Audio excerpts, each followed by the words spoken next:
Time for a fireside chat with two distinguished guests. Stay afterward for the Best Startup Award ceremony and a big surprise.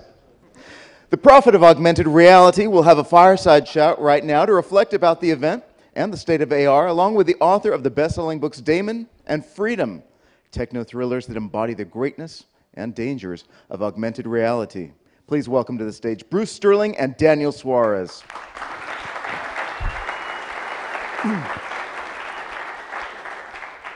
Right, so I'm Bruce and this is Daniel. Yes, indeed. You know, we are both professional novelists who really like to hang out with people in the computer world.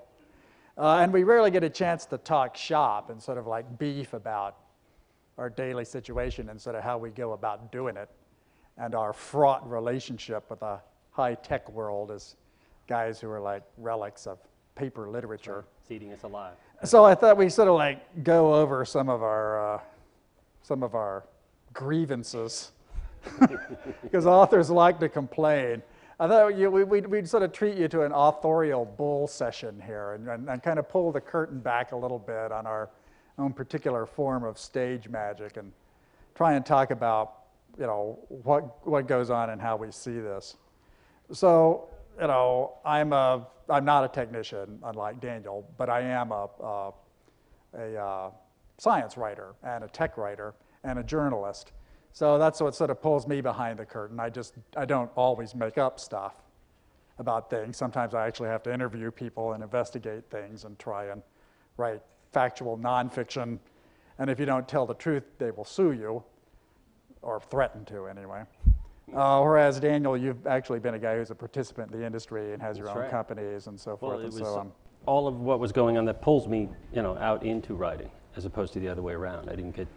So, what do you think about this famous writer's dictum that you should write what you know? Because this is something that people always throw at sci-fi writers, because we write stuff we just make up, right? But it usually has some kind of connection to something that we do know. So I wonder if you've been tempted to write just like absolute fantasy, maybe ghost stories, something that has absolutely nothing to do with the things you obviously understand pretty well. Maybe in the future, but what I like to do is take real things and combine them in new ways. And I guess that's incremental. It's very different from fantasy, obviously. And when we were talking about sci-fi from the 60s and 70s, that seemed to go much further out in dealing with space and exploration. And now it seems like science fiction is really focused on extra dimensions through software and things like that. That's certainly what involves me. Real technologies enabling us to see into places that don't exist, but could right now. That kind of fascinates me, and it's a kind of an infinite environment in which to write. So I don't feel constrained by the existing technology in any way as a science fiction writer. Are you tempted to write just, you know, bizarre fantasies, Lovecraftian style stuff, Lord Dunsany? Well, I guess I do in a way, but I always couch it in terms that it's happening in a virtual world. So for instance, in Demon, I have a massively parallel multiplayer game, but it is, again, a game, and it's very meta like that in the game. So I guess I do and I don't. And that's what I'm saying. There's really no constraints to writing within the existing technology, really. Well, you know, maybe you just can't see the constraints that you grow up in, like the fish who doesn't know where the water is. Possibly. Well, that's why I'm kind of a big fan of the history of the genre. And I would make a pretty good argument that there was a period when people wrote a lot of science fiction. What they nowadays are writing is more like design fiction or developer fiction or software engineering fiction. Yeah. Just kind of industry fiction. And there have always been industries that science fiction was close to, and there's always been a big engineering contingent there. You know, there's always been techie guys rather than scientists. But the guys who are really missing from contemporary science fiction, I think, are the scientists. It used to be that I wrote a lot of popular science, and I would like hang out with scientists and go to my meetings of the AAAS rather than the IEEE. And you were sort of brought up within science fiction to think that you could write stories based on scientific principles, like I'm going to write a story about the Schwarzschild radius around a black hole, which was a Hugo and Nebula award-winning kind of effort for Larry Niven there, and he would like whip off to MIT and talk to astrophysicists, kind of bone up on the subject, and then write these awesome space operas. where, you know, the net was up and it was all about real orbital dynamics. Well, it had to be social obsession at the time, right? With space exploration, spacecraft, basically heavy equipment science fiction. And I tend to think it's all software driven now. I mean, we're swimming in software wherever we go now. Well, you know, that happened to me because I just got commissioned to write a work of science fiction. And it's for a collection of space opera in a future solar system. Mm-hmm. And, you know, I used to write quite a lot of this. I mean, space opera was a big deal when I was a young apprentice writer. And I wrote one, and it's like exceedingly cybernetic space opera. I mean, they're like on the planet Mercury, but they're just basically surrounded by augments and robotics and nanotechnology. And they're looking at their screens. Yeah. You know, it's like it's just a completely reinvented and re-updated form of space opera, in which, you know, some rockets are mentioned, but they're like, oh my God, how old-fashioned, how déclassé, we don't really care. You know, and I was happy about it because these things could be reinvented, yeah. But it really did not feel like this older and dated form of science fiction, which really has a kind of dead future in it. Well, I think eventually, no matter what the technology is, because we were talking about this earlier, like if you put a cell phone in a story 25, 30 years ago, it would be a special thing. And of course now it's just in the background. And I do think AR will get to that point where I won't write a story and deliberately put in a gimmick of AR, because it'll just be assumed as being around us. And so they kind of keep extending that horizon out. And spacecraft might be that already. We sort of accept it. It's been around so long. I mean, when we explore in space now, we're sending robots a lot. Right. It doesn't automatically excite the public like it used to. I think sending spacecraft out, everybody knows it can be done. I mean, it excites me, but people just assume it's happening all the time now. Well, I'm super into spacecraft, but I follow all their developments on the web. Yeah, yeah. Well, Carolyn Porco on Twitter, she's like JPL, apparatchik, but she's great. I mean, she's like supplies tons of off-the-wall space news. You never have to ask her anything. You can just follow the people she follows, and you're sort of like hip deep in, you know, planetary science. And that was not the case a while ago. I mean, if you really wanted to do this, and you were like Ray Bradbury, you really kind of had to go suck up to the Jet Propulsion Lab and, you know, get the lapel badge and sort of like befriend them. And it wasn't impossible, but it was like really jumping through a silo. You had to know stuff to talk to them, at least, to have a common dialogue. You know, and also there were like a lot of gatekeepers between you and these guys. Well, and, you know, literally like, now. Hey, sci-fi writer, you know, what if you're going to do violate the ITAR, you know, code of, you know, munitions regulation? We can't have you in here. Oh, but this guy's my big fan. Okay, that's all right then. Yeah. You know, and as a journalist, I used to jump through a lot of these hoops, and in contemporary network society, it's just kind of gone. Mm. And the same kind of melting effect has happened to authors' reputations. Oh. You know, yeah, authors have really gone through the same kind of transformation as like musicians, who you know, used to be living off album sales, and now they kind of live off touring. And you know, authors used to be kind of remote figures. You could write under a pseudonym, or there were certain kinds of rituals. Author shows up, he's like going to sign the book. But to be an author within network society means you're sort of on the blog, you're following tweets, you know, you're appearing at conferences. Pen names don't work. You're getting data from people. You know, if you ask them for something, they kind of stick around. It's not a matter of like just writing a letter to them and getting a formal reply from the rector of Columbia University, or you know. It's a dialogue now. It is. You know, it's just sticky. You know, it's like other forms of social media. And this makes it quite difficult to write books in some way. You know, it's harder to address the audience. And it's especially hard to write books for certain interest groups in society, like this one. I wrote a book about hackers and computer crime and computer cops many years ago. And it was quite a successful book and very difficult to research. But when it was all put together, you know, it was full of material that nobody had seen. And it was really a story nobody knew, and it was kind of the only place where you could get that story. Yeah. But to write a book about the world of augmented reality would be quite difficult because, well, first, you're not criminals or cops, although some of you obviously are. So it's less exciting. And, you know, and I'm not making any distinction there. But, you know, you're just not in one publishing market. So if I write a book about augmented reality and there's nothing in it about Matayo or Layar or their offshore guys in Ukraine or this other kind of, contemporary globalized industry, it just looks weird. But then if I go to like my New York publishers and say, I want to do like this pop book about these guys in the Ukraine and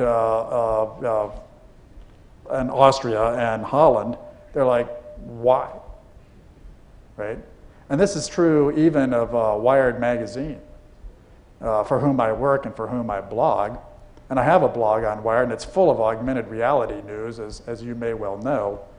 But the business model of Condé Nast, the publisher, does not at all coincide with the people who read the blog. Because the guys who really want to read my blog are all in Brazil, India, China, Indonesia, South Africa, Italy, Germany. I mean, these are the guys who aren't hearing this, and they're like getting it on the blog because they don't subscribe to Wired US, Wired UK, Wired Italy, Wired Germany. They're the ones who are like super interested, and like really on top of it. And I don't really have any way as an author to do it. As a blogger, I've got plenty to say to them. Well, like, great, send me more news. As an author, I can't really like get into their markets. I can't sell books to them. I can't meet them. I can go to their events. Yeah. And I do. Even if you put it in a book, by the time it got published, it would be out of date. You'd have to write the history of AR right now, and by the time it was published, it would be looking back. Because, I mean, it's changing so rapidly. Well, is that a matter that concerns you a lot? Are you worried about your books becoming dated? Well, I guess I do, to some extent, because if you're trying to write a cutting-edge book, you have to be just fuzzy enough to sort of seem right a few years from now. Well, there are a lot of guys who wrote techno thrillers like, Jean Le Carré. Yeah. Or, Ian Fleming. His work was just bought by Amazon. Do you feel like their work is sort of dated in some distressing way? Well, no, it's funny because I think of a movie like Austin Powers that made fun of this, the idea that in the 60s they had a wrist phone television and it was perfect, and then 30 years later they were doing like dial-up. It's like, that technology seems still sexy because, of course, it's not quite there. I mean, I guess you could work it, but... So are you like an Ian Fleming fan by any chance? Ever read his books? I've never read an Ian Fleming book. They're very heavily sci-fi oriented. And the gadgets. Commonly they have gadgets and like supervillains doing formerly impossible things, like guys with private space programs and that kind of stuff. With an attitude, yes. But they don't really, although they belong to their time, I don't think anybody laughs at them by sort of saying, oh, Dr. No couldn't possibly have built his own space cannon. Well, my audience is very technical in some ways. I mean, I certainly, whenever I write something even slightly wrong, I hear about it. So maybe that makes me sensitive, and it goes to that dialogue you're talking about. I mean, maybe if we went back 30 years and I was more reclusive, I wasn't so immediately in touch with my readers, I wouldn't know about every single instance of that. It's just so easy to write me now, rather than having to write something, put it in an envelope, put a stamp on it, and send it to me. Maybe I'm sensitive to it because I hear about it right away. Well, does it ever occur to you to just write them back and say, it's fiction? I have an autoresponder that does it, but that sounds very concerned when it sends the letter. Well, I get a lot of that kind of stuff too, frequently from programmers who, freak out if there's a misplaced semicolon because that means the code won't compile. But they'll swallow huge stuff. I mean, they don't have any trouble believing it, like an AI that floated through the keyhole and strangled the guy's wife. They're fine with that idea, but it's like that he showed up in a '57 Chevy and it had the wrong color of chrome trim. Yeah, that option package wasn't available then. They lose it under those circumstances. And I'm not sure I want those guys as my readers because I see now. Well, really, that kind of literal mindedness gets in the way of appreciating some of the kind of head trippy stuff I like to pull. True, but I still think they enjoy it. It's part of the process. They also enjoy finding little. Well, I think they enjoy spelling flames. Yes. But I don't pay any attention to those guys on my blog either. I mean, if you drop by my blog to correct my punctuation, you'll be blacklisted. I'm not working for you. Get out of Dodge. Listen, Daniel, shall we open it up for some questions from the audience? I wouldn't hurt my feelings any. All right. So, do we have any questions? Yeah, let's first see if there are any questions. There won't be any. No? That sounds like a threat. I wanted to talk a little bit about a particular issue between sci-fi and AR, which is like the fraught relationship between predicting something and actually having it come to pass. And this is like something never talks about. It's an interesting sci-fi problem that's kind of under-publicized, because you could be like prophet of AR or whatever. For example. And it's not that hard. It's not like you have to sweat bullets to like notice a new industry showing up. Especially if there's like 20 or 15 of them and they're in like 10 or 12 different cities. Obviously something's going to break loose there. And then they're like, well, there's an adaptation curve here, which we students of techno are super interested in.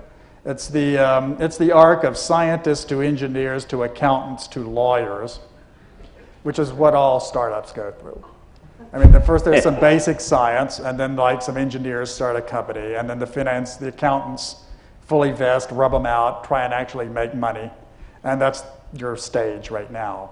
It's all about, let's stop talking about the future and start talking about return on investment. Okay, I've heard that story a million times. The lawyers are behind, and not very far behind at all. Here, actually, yeah, but this is like the first robin in spring. There's lots.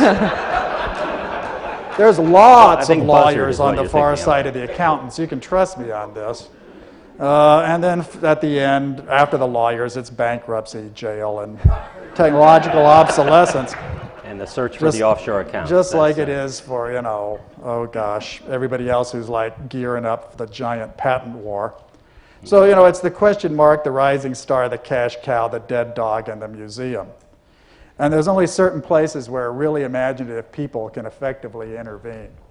And traditionally, for science fiction, it's all about the question mark. You're sort of in there talking to scientists. But we kind of gave that up, and so did our society. And instead, we learned to associate ourselves with the question mark, which was sort of the startup, the idea, the business model, is this really going to work? And then there's the rising star period where people are actually catching on, and you're into early adoption, and it's really an industry, and stuff is really happening. And on the far side of that, there's several chasms and water jumps there, and these chasms and water jumps full of sci-fi writers, really. Yeah. We're like the ants in a kind of bridge there, for like frail but human. And people are like marching over our backs. So, it's not actually that hard to predict stuff. The really hard part, and then or at least the part that nobody talks about, is learning to let go of something that's real and not have it be sci-fi anymore, right? Well, instead of like letting a child get up, walk, and talk. Yeah. And that's like, it's as difficult as certain areas of parenthood, right? Because you can't really let it go in an easy way, but there is a period when your involvement with it becomes counterproductive. You really can't go around smearing sci-fi juice on things that are real industries, any more than I can go in and talk to you now and say, you know what? It'd be really great if your personal computers were hooked to a network. And I did that. I personally did that. I had to explain to people what a modem was. And in the exact same of technical vocabulary, it's like, oh, well, my aunt will never use a modem. Why, it's a blue brick and it has plastic plugs. And it's like, well, it's a modulator, demodulator. No, don't tell me that. My ears cannot bear it. No, it like changes analog signals to digital signals. I don't even want to go there. Those words, they mean nothing to me. Get away. Okay, that happened. It was obvious that it was going to happen. But after a while, it's just not futuristic. A modem's not futuristic. And you've got a few of those dead things in your own industry, like, say, fiduciary markers, which were all over here. They were thicker than fleas 3 years ago. Everybody and his sister had one. They were on tongues of shoes.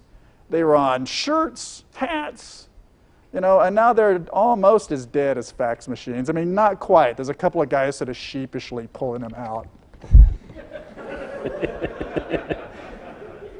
I know. Flea markets. But they're very steampunk, right?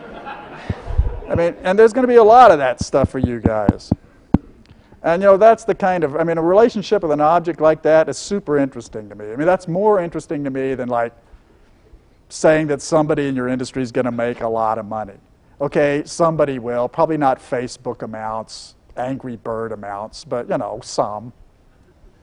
Maybe lots. I mean, more than you have.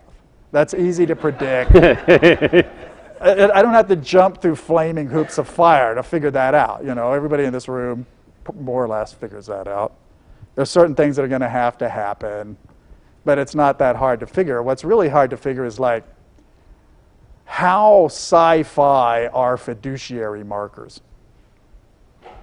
Because they really were sci-fi for a while, right? They're like super amazing, kind of weird, cryptic glyphs. And now they're dead. I mean, they're like obsolete before Plateau. They never really got mass adoption. So, you know, are they like wonderful? Because most people have never heard of them. They're still really obscure.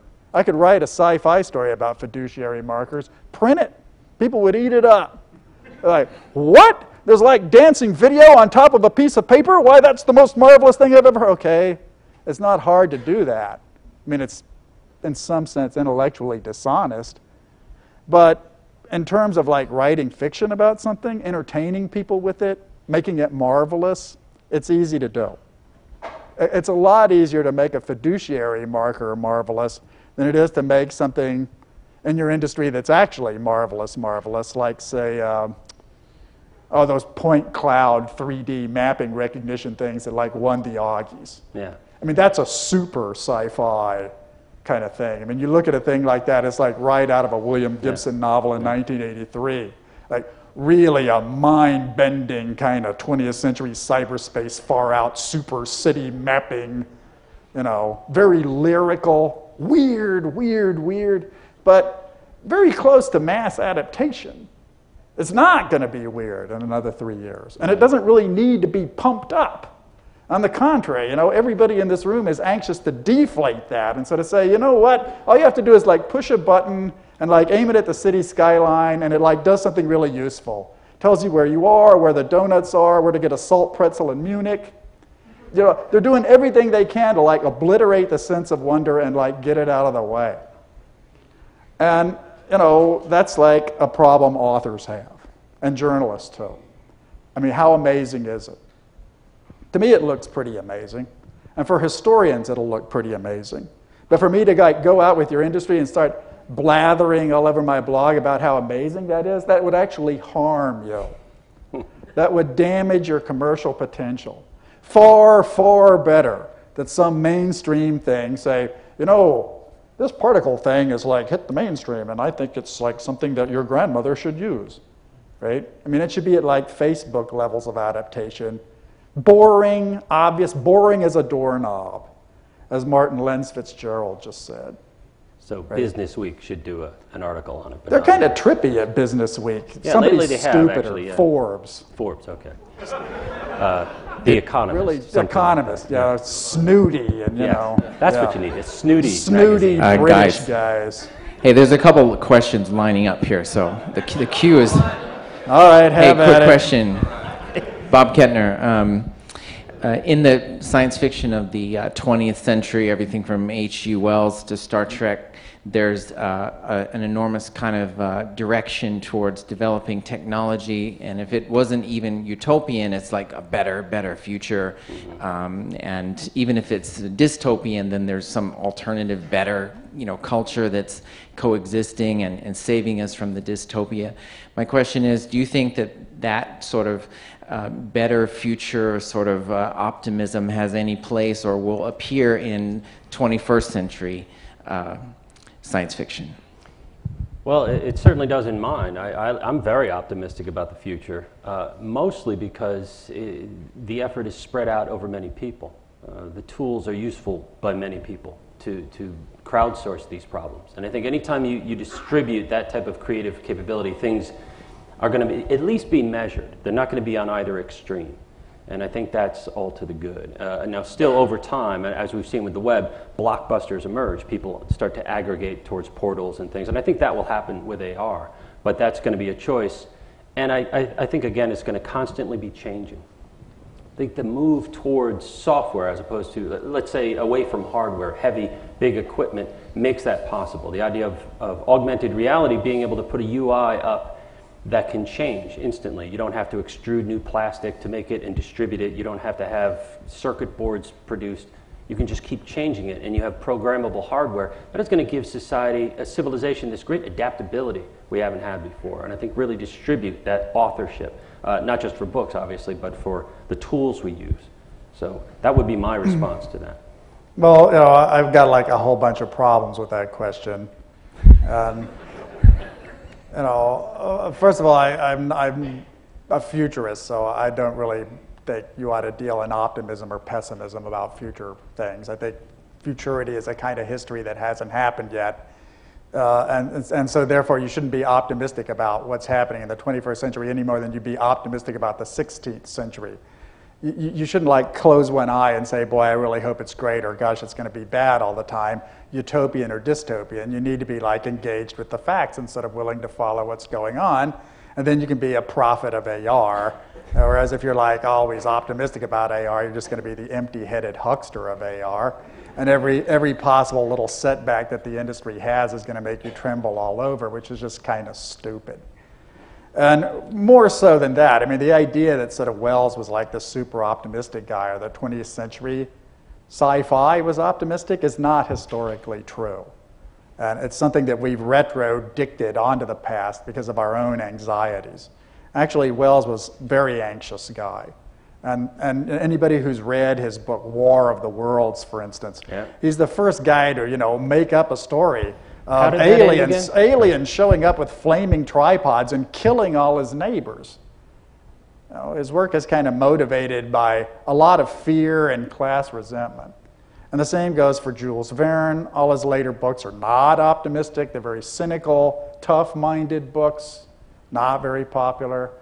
But there are people who disagree with me, and the number one among them would be Neil Stephenson, who actually believes this stuff, that we've kind of like lost our ability to do huge optimistic style things.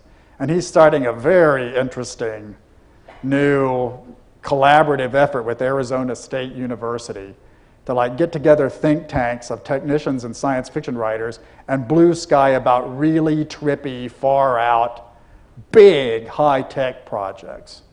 And I'm certainly very interested in that. Neil is a guy, close colleague of mine. I admire him very much. I really wish him the best with that. I think it's a very brave and super interesting initiative.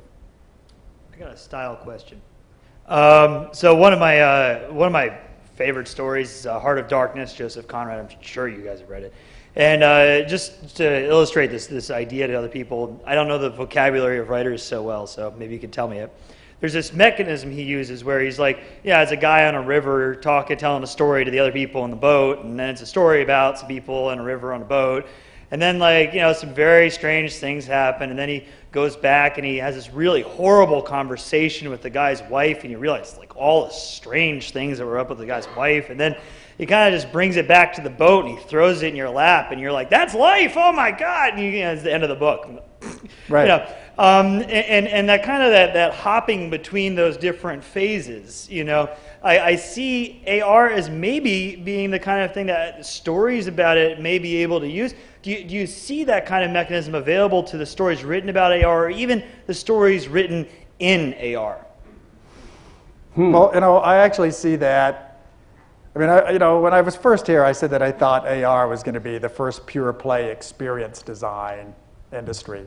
And you're still a long way away from that. And it probably won't be called AR. What you're talking about there is a framing device.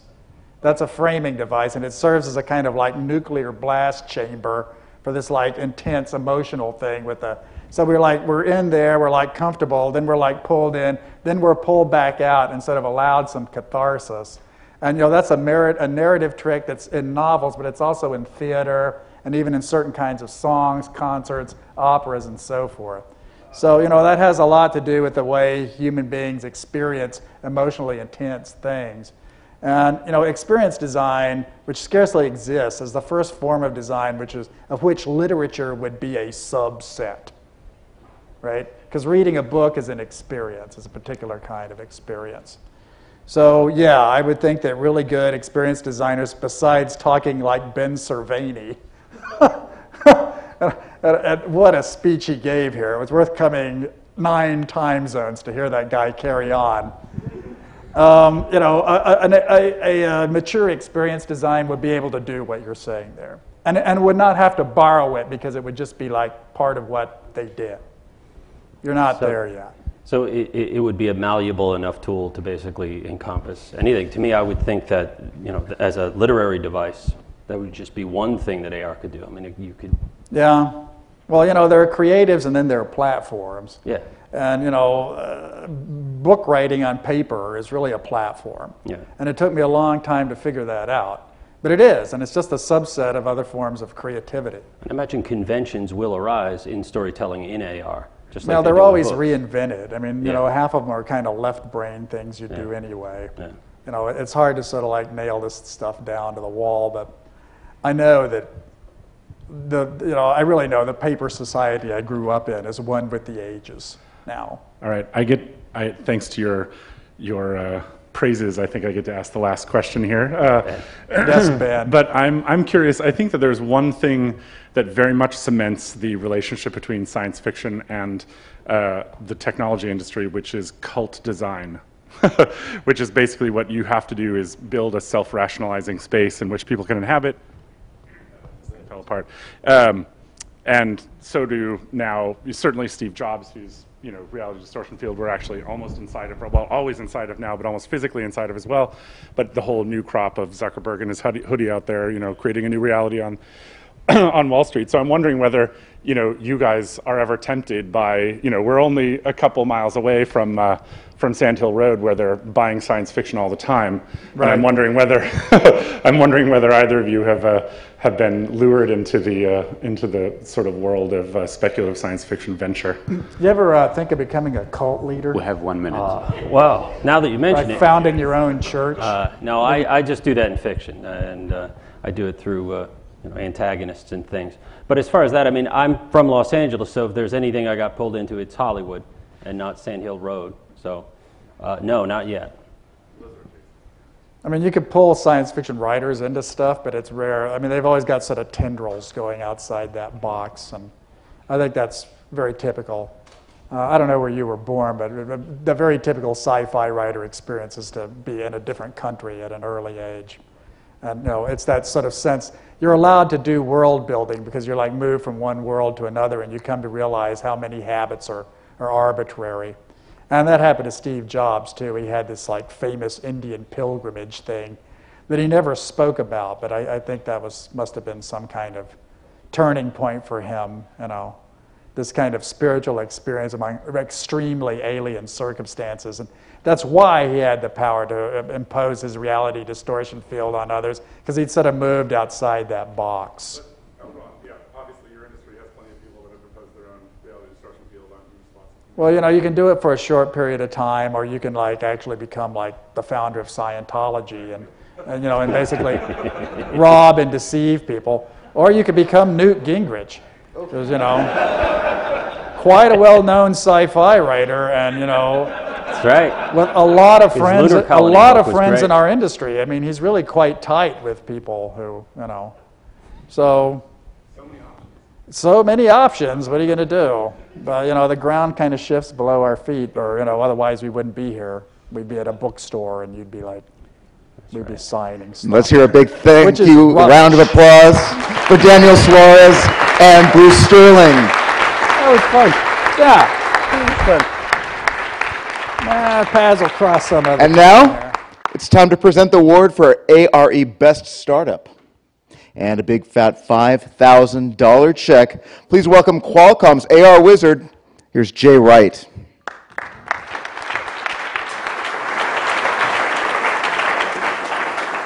Thank you so much. I've been called a lot of things, but that's the first time I've been called AR Wizard.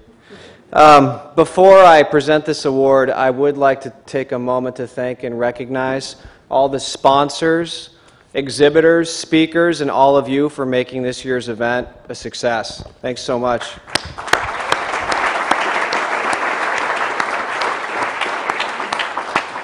And I'd also like to give special recognition to Ori and the ARE team. For those of you that know Ori, he is extremely passionate, and the rest of the team are extremely passionate. And I think they're largely responsible for making this event happen and help driving this entire industry forward. So thanks so much, Ori, Tish, and team. Appreciate it.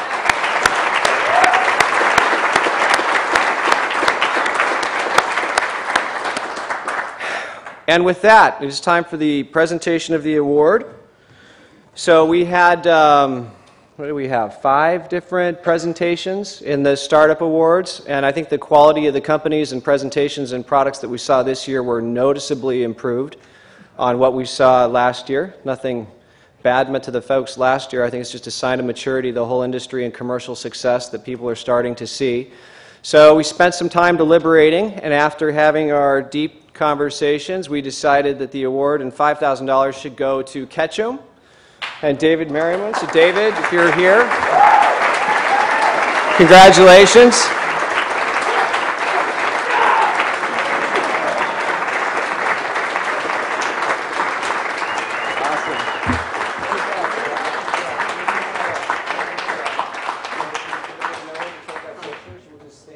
Please take pictures.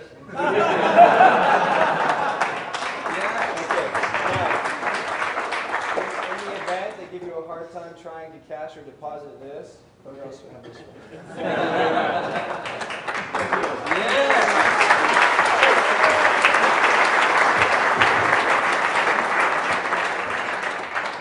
And it's time now for the grand finale, a surprise. It's a demonstration of mixed reality that is sure to stir your emotions. Please welcome Michael Winter and the Stupid Fun Club. Hello. So we're going to need your help for a little bit here. This will happen in about 1 minute, but first I have to ask a few questions of you. And the background is that Stupid Fun Club is very interested in tablets. One tablet, many people, many tablets, one person, stuff stuck on a tablet, tablets in the air, tablets controlling robots, robots controlling tablets. So we're interested in tablets, and we need your help here. So could anybody here who has a tablet and not dropped it on the floor, raise their hand? Okay, keep your hands up. Okay, if you are not brave, put your hand down. Okay, very good. Okay, so those who you would like to volunteer and to sign the draconian release, could you go over to the right? There's Lauren with the white shirt on and the helmet. Could you go over there? There will be trivial, useless prizes given out here. Okay. Okay. So Lauren Winter will, in the black, will help you also get ready for. Okay. So this is a test of using tablets in a slightly non-conventional way. Any employees of Apple, please leave the facility. Okay, Ori, are you going to try? Okay, please come up. Okay, on our right is Lisa Winter, operator of the device. Okay, so this is a medieval siege device called a trebuchet. This is a regular old iPad 3 with a suction cup on it. This is the founder of an AR event. Okay, so what we're going to do is we're going to fire a water balloon at the iPad and see what happens. An iPad is a capacitive resistive surface that has amazing properties, and we're going to check those out right now. So is the audience ready? Okay. Okay.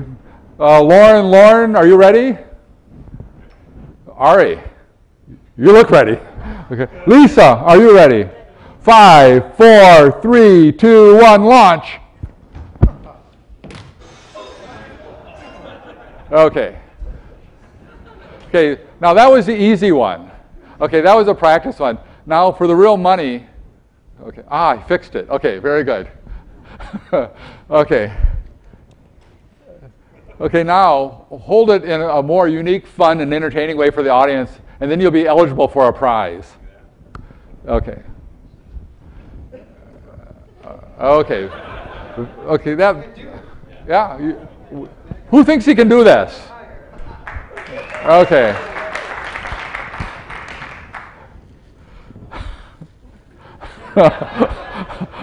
Ari, are you ready? No. All right. You look ready. Okay, Lisa, are you ready? 5, 4, 3, 2, 1, launch.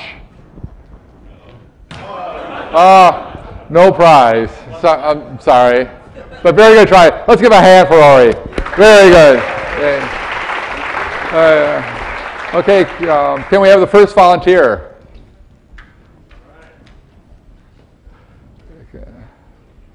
Okay, safety equipment is being attached.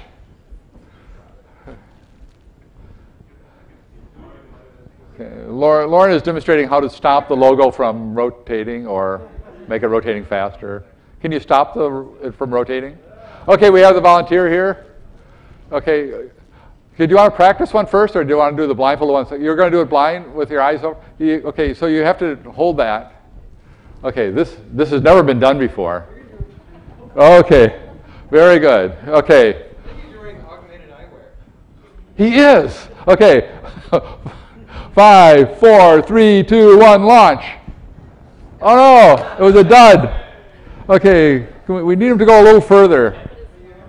Okay, we're gonna give you. Okay, we're adjusting on both sides so that this is a totally non-controlled experiment. Smaller balloon. Can I move after it's launched? Okay. Okay, we use the next operating system on this iPad. Okay, 5. Are you ready? Okay, 5, 4, 3, 2, 1, launch. Oh, woo, woo. Okay, here's the right from the Stupid Fun Club Mint. There's a coin. Okay. Okay. If you are unlucky enough to win one of these prizes, on the back side of it there is a puzzle that you have to solve and decode it and send the answer into the Stupid Fun Club website within 1 month. Okay. Oh. Okay, so you sign the release saying that you most likely will be hurt. Okay. Okay. Yeah. Okay. Ready? Okay. 5, 4, 3, 2, 1, launch. Whoa. All right. Oh, wow. Very brave. This is a good balloon. Oh, awesome. Oh, okay. Wow. We're going to have to give him like a Corvette or something. Okay. Wow.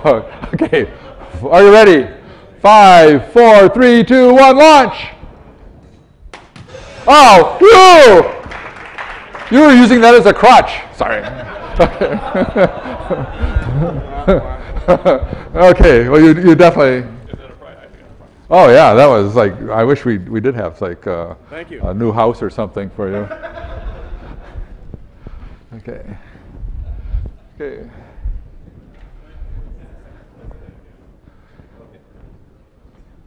Okay. So the bar is getting. I think we might have run out of prizes, but we have a prize up. So the bar is getting higher. So you get to do your practice one, but then you have to beat the guy with the crutch. You know, it's getting tough. Okay.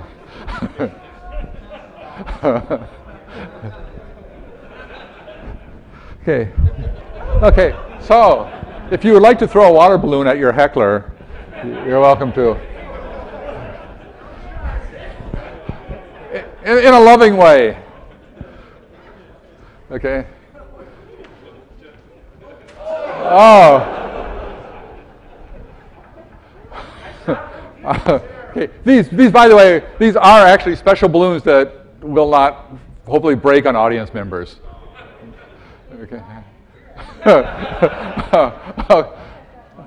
Okay, yeah, be careful when you stop so that the iPad doesn't fly out there, but, okay. We have to be there are always rules.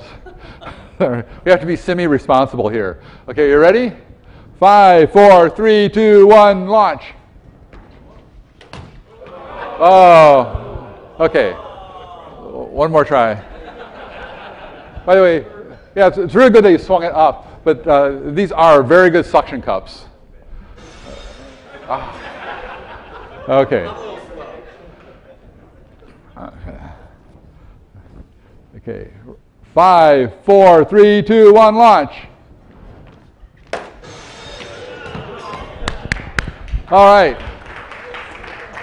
Very good. Wow, you guys, so we're out of prizes, but you're willing to, if you're willing to compete, here, you can get the little plastic. Bubble wrap, I love it. In case the metal breaks. He wants to do a short pause and then wrap things up and then continue this. Okay. Okay. Quick, a short pause. We'll continue afterwards. Whoever wants to stay and enjoy this, we can do this until, what, midnight? But I just wanted to quickly wrap up the event. This is it. ARE is coming to a close. How did you like the grand finale so far? All right. So we had record attendance this year with more than 530 attendees and plus 100 online attendees for the first time, which is great. Thank you all for coming. Once again, million thanks to the 100 passionate speakers we had here. Tons of thanks for the keynote speakers and distinguished guests. Augmented thanks to our sponsors and exhibitors, and especially to Vuforia, Qualcomm, and DAQRI. And DAQRI, by the way, is hosting an after party at the Avatar at 6 p.m. tonight. So if you didn't have enough beer last night, this is your chance. And if you missed any of the sessions during those 2 days, they'll be available online starting from tomorrow. But only if you're an AR member, which is great because you can also get the official ARE t-shirt, which can augment everything.